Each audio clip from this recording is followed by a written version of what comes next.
Well, you've probably already heard by now about the assassination of commentator Charlie Kirk. Some individuals in Woodland Park, Colorado, held an impromptu vigil to celebrate his life as he was slated to speak tomorrow in Woodland Park, Colorado. We go now live to DFE producer Steph. She's there on site in Woodland Park. She's talking with people who attended this impromptu vigil for Charlie Kirk. Steph, over to you. I'm here with Alex Eisner, NTR. I'm with the Paso County Young Republicans and Turning Point USA at USCS. Okay, then you spoiled tragedy with Charlie Kirk. And you have been involved with, have you met Charlie before? I actually did get the pleasure to meet Charlie one time. I played at church. He was doing one of his faith tours, and it was a question I got to ask. And he's a very smart guy. He's very grounded, very full of conviction, and really stuck with me every step of the way. I was asking him, he got just kind of the struggles we were having on campus. There were a bunch of kind of crazy little lock quakers in the college camp. Surprise, surprise. That were, just kind of mindlessly attacking us in newspapers and kind of really getting to a lot of our members and everything. And I just very simply answered, it's just, so how do we just kind of stay strong about this, Charlie? When I got to, on the question, I'm in church, I did a rant buddy. So it's just, how do we keep pressing forward? How do we, the strength that we need is just keep, going about our chapter, keep fighting because they're, been considered living in American freedom hall, doing concepts on campus. And he just very simply said, well, just stay committed to truth, no matter what. We're not doing anything based on the leftists, obviously, or any just kind of reasoning or reactionary killings or anything. We're staying grounded in truth and honest. That's all you need. We believe in truth. That's just didn't win out every time, and that's criticize you. Or do still not even sorry. Should be that interested, and I could see that permanently steady away and fading any money or just doing the goodbye at Turning Point you. Oh. Letting is a back, so that's what it exact. And tonight you had protesters get early. Why didn't you get there early enough to see that? So can you tell us kind of what happened with that or with there? Yeah, it's just some beefy little just kind of toned down, tension hungry people who just I think they just don't know how to make some. They just don't know how to not make something that is and there it is with a child is missing and everything. There's this one particular one that just stand at your back and everything. She just kind of wanted to make these just kind of little smart clips and everything. You just say these like them's kind of trying to kind of troll and distract the speakers a little bit. And I corrected them. There were other people they corrected them. There's just kind of goofy, attention hungry people. You just kind of like to make comments from the back, and it's just I know there's just lifeless little, just kind of tone deaf people sometimes. Sure. So, I've already covered this in talking about how even temper Charlie was, but a lot of conservatives are going to be feeling a lot of anger and rage. I've cried all afternoon. I think many of my fellow Republicans have cried, and Christians have been are mourning Charlie. But what would you have to say to people that maybe feel rage or want retaliation? And what was really maybe the best way for Christian conservatives to react to all of this? Well, that's the key question moving forward. We just always have to remember that it's, even after, remember Butler, Pennsylvania, one of the biggest wins we have from that is just, hey, liberals, do you see us building? Do you see us having a single riot right now? Do you see us burning a single building right now? No, that's because we believe in civility. We also believe in deterrence, though. Where the anger comes from, I think where it starts with and where it's justified, you don't want it to spiral, but where it is justified, we have to have deterrence. We have to have strength. That's what so many of us saw from, President Trump all the way back in 2015. He was never a guy who backed down. He was a guy who fought some fights. Sometimes he threw some punches, he threw some jabs at people. People knew he was not a guy to mess with and that, he had some teeth to him, he had some fire to him. And we do need that. We do we can't just be dormant and just, accept everything. There are things to fight back against, and we do need that fire. If you're not angry, you're not human. So that does have to be part of it.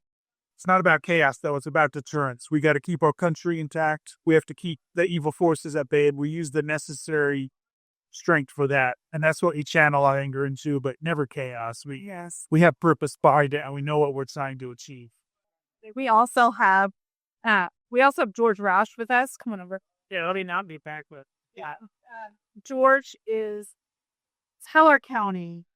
No, Teller County, you have Republicans. I've actually never been, so that's right. Okay, with the assassination of Charlie, conservatives are going to feel a dual falling. And what are your thoughts on that? And how do you think then see the whole quote? So the assassination of Charlie Kirk would have been one thing if it had just happened. It's a John F. Kennedy moment.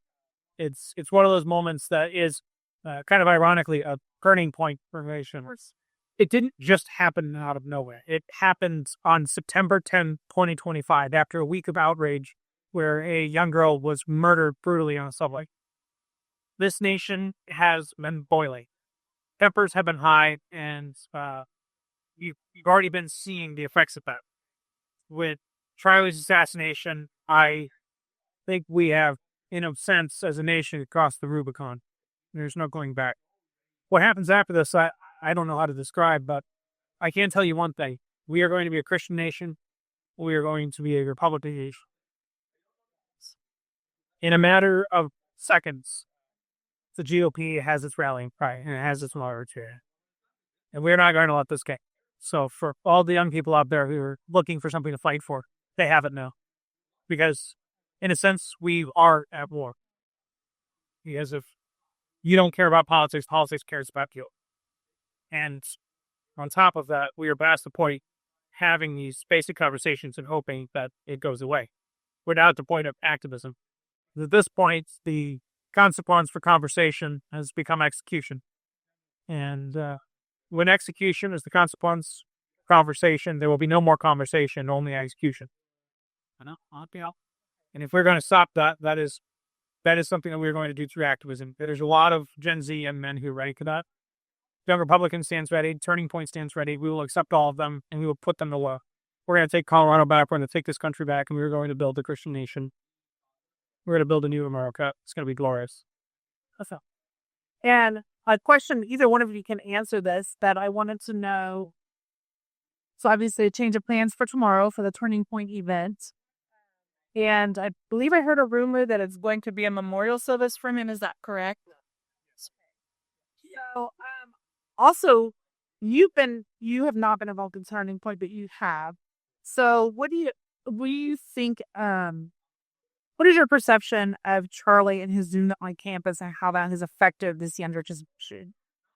Well, it's something I know President Trump has valued a lot. He's really mobilized the youth movement in his favor.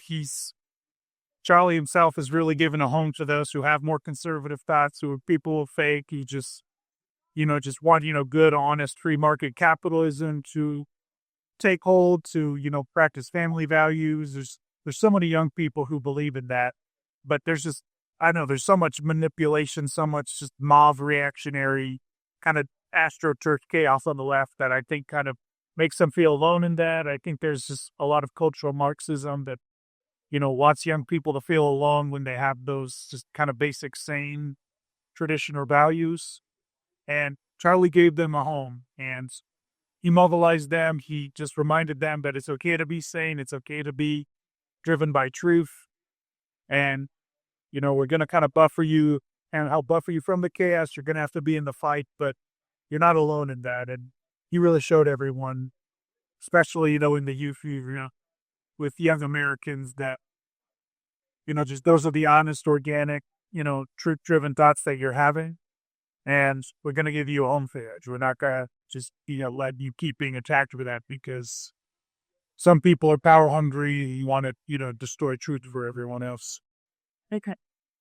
And you actually organized this, I'd say. And can you kind of give us a description of what all went on and the common themes of what people were saying today? Yes. this is basically just kind of an open floor for various individuals to speak. We had some people who are running for office, some people who may run for office in the future, Harris State Senator, and Colorado Springs State Representative. So we had a lot of fantastic speakers. So we have fantastic opening for enemy and fantastic open for. But the big theme here is unity. Unity as a nation, unity as a people, unity as a movement, as Christians, as Americans. And heartbreak. Because we heard together. If from this hand, I think we're going to do something, guys. What it is exactly, you have to wait and see. Thank you, Steph, for that reporting. We'll update you on some of the latest information that we have. The FBI continues to investigate, and they continue their search for a suspect after releasing an individual that they'd arrested earlier in the day for the assassination of Charlie Kirk. So the devastating around noon Eastern time today, when Charlie was speaking at an event in Utah, he was struck in the neck by an assassin's bullet while he was speaking to a crowd of college students there at Utah Valley University. Police had initially arrested an individual, this man that we have video of him being detained by police. We can go ahead and go to that video.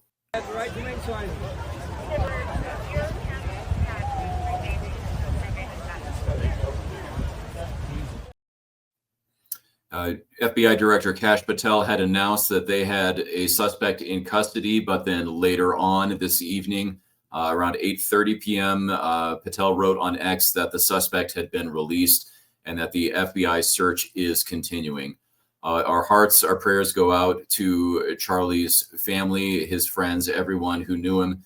His impact lasting far beyond his time on this earth, and his reach so much further than his years of 31 years here.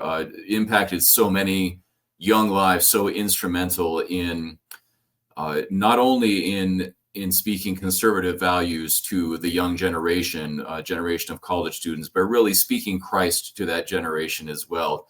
He was never one to shy away from his strong foundational Christian beliefs. We do have video. Please feel free, if you're not up to viewing this video, don't feel bad about looking away. It is a very graphic video. This is the wide shot from very far back in the crowd at Utah Valley University. Counting or not counting gang violence? Great. Oh my God. Go, run. Whoa.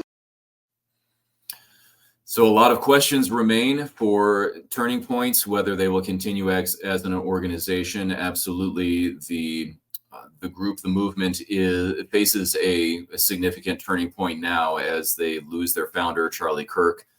We wish all the best for his wife and his children and all of his extended family and friends. President Trump personally posting on X his condolences to his widow Erika and his family. He's saying Charlie was loved and admired by everyone, including President Trump, and it's just a tragic event. And we recently brought you news of the stabbing on the subway or the light rail in Charlotte, North Carolina, and just a day after that, we experienced this, another example of the depravity of this world. So we would encourage you, remain true to the gospel, remain true to Christ. There's no way to get through this other than that. Things will happen. Remember, we don't struggle against flesh and blood, but against the powers, the principalities of the spiritual realm. So hold fast, stay strong. And that's it for now. Be sure to like, subscribe, follow, comment, engage with DFE News so that YouTube and all the social media platforms can push it out to more viewers. And if you'd like to become a sponsor, as always, you can click the link in the description, or you can scan the QR code that we'll put up on the screen. We thank you for joining us for this special edition of DFE News done right. We'll see you next time.